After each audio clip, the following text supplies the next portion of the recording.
Can motivation be toxic? How to find the balance you truly need. Hello. Today I want to talk about something we might not hear often, but it's essential for our well-being and personal growth: anti-motivation. Sounds strange, right? The idea that something related to motivation could be negative, but stick with me because today we're going to explore how certain aspects of motivation can actually be toxic, how self-demand can be our worst enemy, and how the myths in the personal development industry might be leading us down the wrong path. And most importantly, how understanding all of this can help us grow in a more authentic way. Toxic motivation. Let's start with a concept that many don't question: constant motivation. We hear phrases like, "Don't stop until you're proud," "If you're not working, you're failing," or "If you're not giving 100% all the time, you'll never make it." Sounds good, right? But is it really healthy to live under that pressure? Living with that mindset can lead us to emotional and physical burnout. It demands a constant level of effort that's simply unsustainable. What we often forget is that rest, reflection, and the days when we're not at 100% are also essential for our growth. Toxic motivation doesn't allow for moments of pause. But what if I told you that those moments are exactly what allow us to reconnect with our true goals? The danger of self-demand.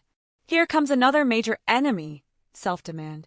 Have you ever felt like you're not doing enough?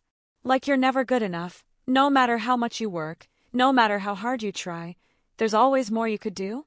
This leads us to compare ourselves with others and set unrealistic expectations for our abilities.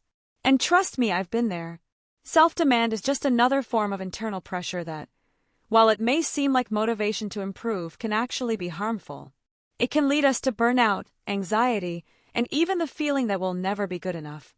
The problem is that, just like with toxic motivation, when we demand too much from ourselves, we lose sight of what really matters to us. But what if I told you that it's okay not to be perfect? That it's okay not to meet every standard every day? In fact, those imperfect moments might be the most valuable for self-discovery and real growth. Now let's talk about the myths sold by the personal development industry.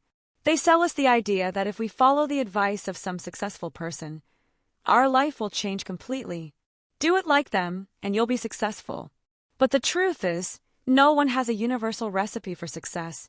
They tell us we must have a winner's mindset all the time. They tell us that the key to success is simply perseverance, that if we fall, we must get up and keep going without resting. And yes, perseverance is important, but not at the cost of our mental or emotional health.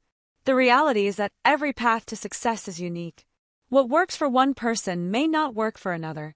And sometimes, the greatest breakthrough we can have is learning to stop and reflect on what we truly want. Not everything is a race. Positive lessons from anti-motivation. So how can we take all of this and use it to grow in a healthier way? The key is changing the way we see motivation. Motivation shouldn't be a constant pressure. It should be something that drives us to do what we truly want, but always respecting our well-being. It's okay to rest, it's okay to be realistic about our goals, and it's okay to fail once in a while. We learn so much more from our failures than from our successes. And self-demand should only serve to push us to be the best version of ourselves, but without losing our inner peace. Remember, true motivation doesn't always have to do with doing more. Sometimes, it's about doing what's right for you, taking a breath when you need it, and knowing that every step, big or small, is a step toward something better. If anything I've shared today resonated with you, I want you to know you're not alone. We're all on this journey of personal development, and it's okay not to have all the answers. The important thing is that, in the end, we learn to be kind to ourselves and accept that motivation doesn't have to be constant or perfect. It just has to be authentic, aligned with what we truly want. Thank you for joining me on this reflective journey.